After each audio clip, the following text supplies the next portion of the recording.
Hello दोस्तों, स्वागत है आपका हमारे यूट्यूब चैनल में। और आज हम लोग दूसरे चैप्टर में पढ़ने जा रहे हैं वैदिक संस्कृत। तो वैदिक संस्कृत के बारे में पढ़ेंगे जिसका कार्यकाल है 1500 ईसा पूर्व से ईसा पूर्व तक।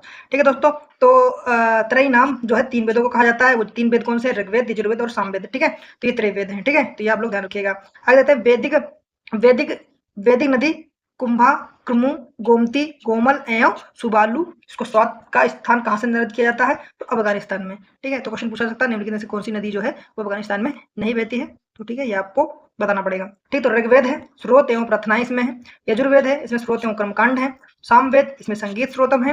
और अथर्ववेद में तंत्र मंत्र एवं वशीकरण है। तो ये चीज आप लोग ध्यान रखिएगा।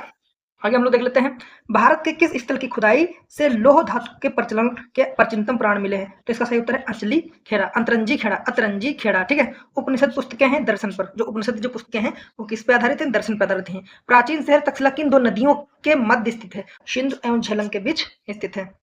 ठीक है, तक्षशिला विश्वविद्यालय आपने सुना होगा।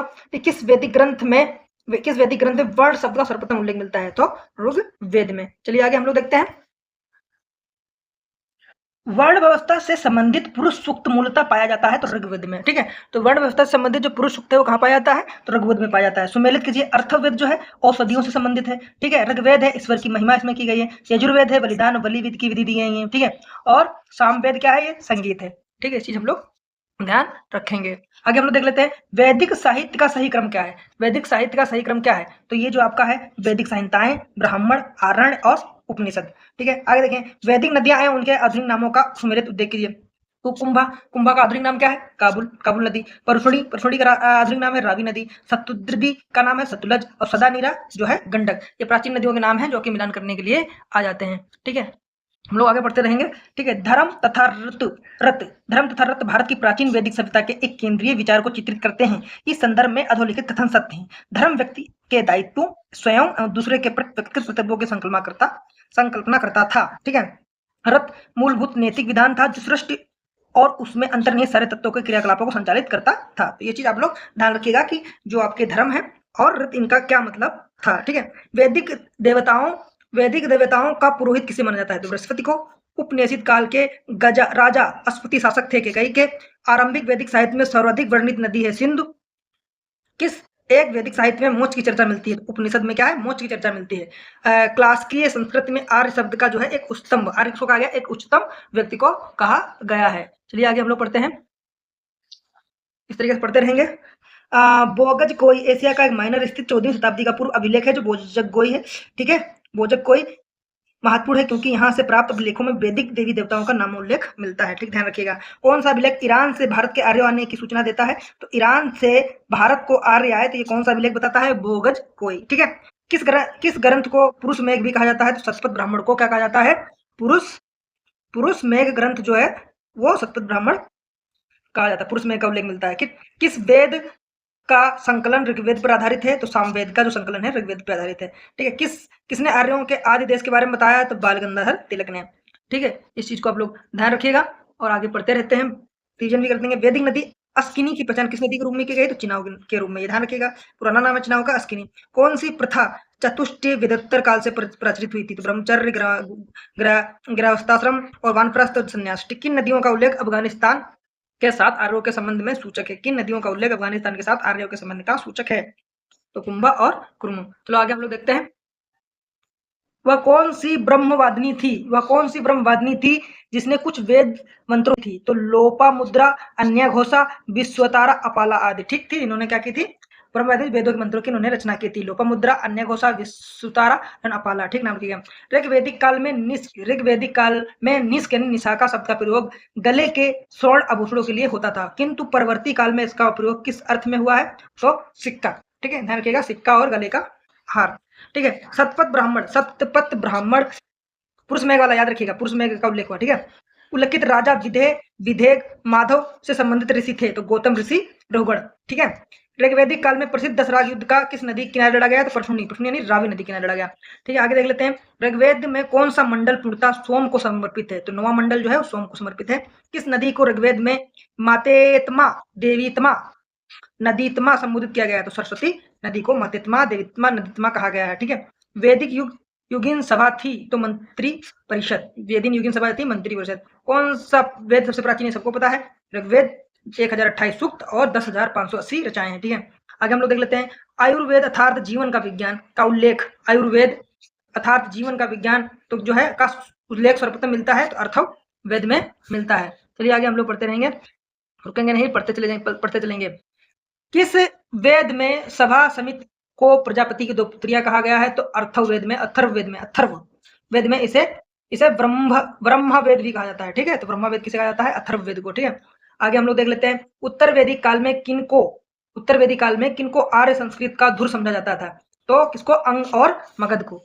ठीक है, अंग और मगध जो गणराज्य थे इनको माना जाता था। ठीक है, गोत्र शब्द का सर्वप्रथम प्रयोग हुआ तो ऋग्वेद में। ठीक है, वैदिक युग में सबसे प्रचलित लोकप्रिय शासन प्रणाली थी तो राजतंत्र। ठीक, वंश परंपरागत। ठीक है, आगे हम लोग देख लेते हैं ऋग्वेद में यव शब्द किस उत्पाद हेतु प्रयुक्त हुआ है? तो जौ के लिए। ठीक है, आगे देख लेते हैं पूर्व वैदिक आर्यों का सर्वाधिक लोकप्रिय देवता कौन था? तो कौन था? इंद्र था। ठीक है, प्राचीन काल में आर्यों के जीविकोपार्जन का मुख्य साधन क्या था? आखेट एवं पशुपालन। ऋग्वेद की मूल लिपि क्या थी? ब्राह्मी। वैदिक काल में किस जानवर को अघन्य माना गया है? तो जो गाय को मारा नहीं जा सकता था। ठीक है, अवेस्ता और ऋग्वेद में समानता है। अवेस्ता किस क्षेत्र से संबंधित है? तो ईरान से। ठीक है, आगे हम लोग देखते रहेंगे, पढ़ते जाएंगे और पढ़ते रहेंगे, इस तरीके से हम रिवीजन करते रहेंगे।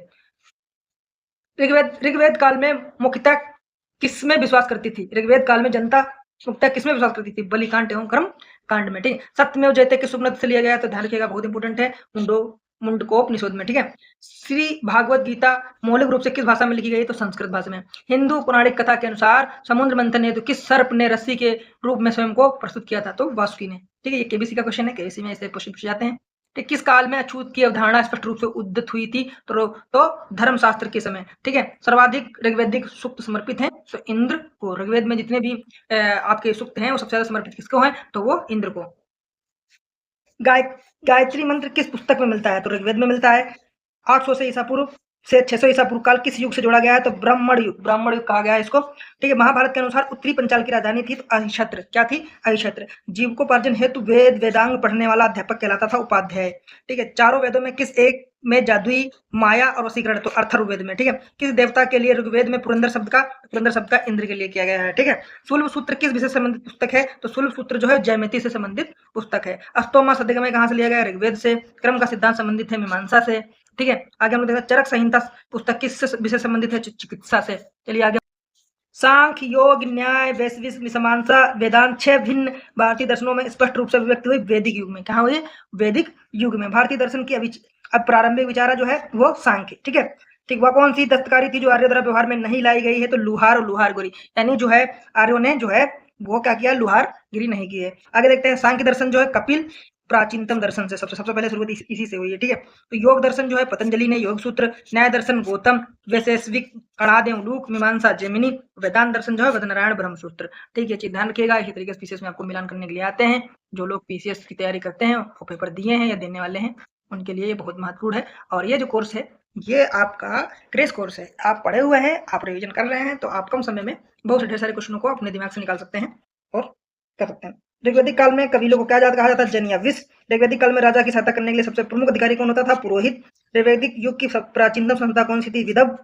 ठीक है, अनुलोम विवाह का अर्थ होता है उच्च वर्ण का पुरुष और निम्न वर्ण की नारी का विवाह। ठीक, इसको अनुलोम विवाह कहा जाता था।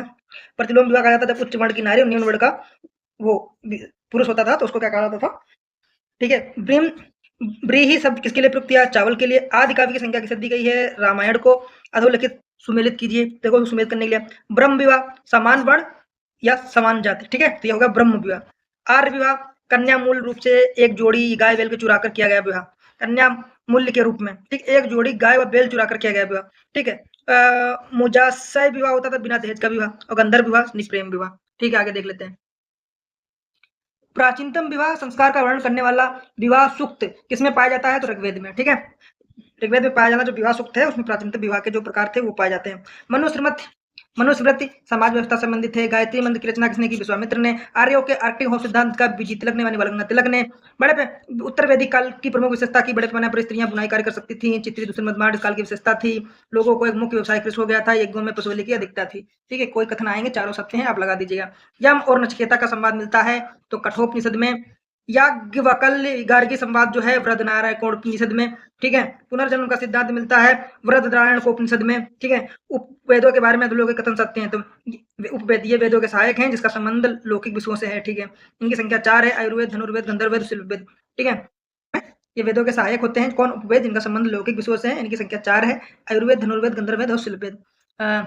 किस किस वेद को अनार्यों की कृति माना जाता है? तो किस वेद को? अथर्ववेद को, ठीक है। ऐतरेय तथा कौशिकी ब्राह्मण का संबंध है ऋग्वेद से।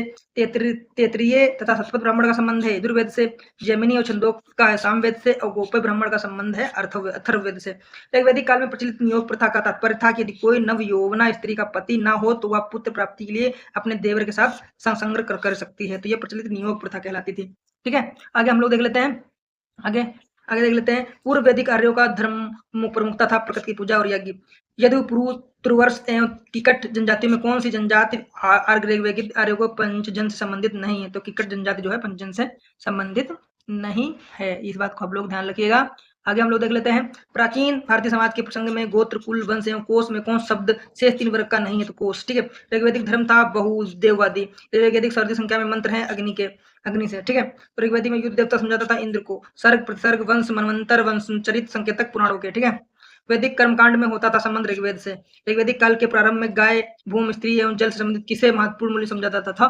तो गाय को। दोस्तों अगले चैप्टर में हम लोग पढ़ेंगे महाजनपद काल। दोस्तों इस 2 चैप्टरों में हम तेजी से इसलिए पढ़ रहे हैं ताकि आपने जो शॉर्ट टर्म में पढ़ा हो वो आपको रिवाइज हो जाए और आप जो है प्री निकाल सकें। ये मेंस के लिए नहीं, प्री के लिए, ठीक है। तब तक ख्याल रखिए, बाय बाय।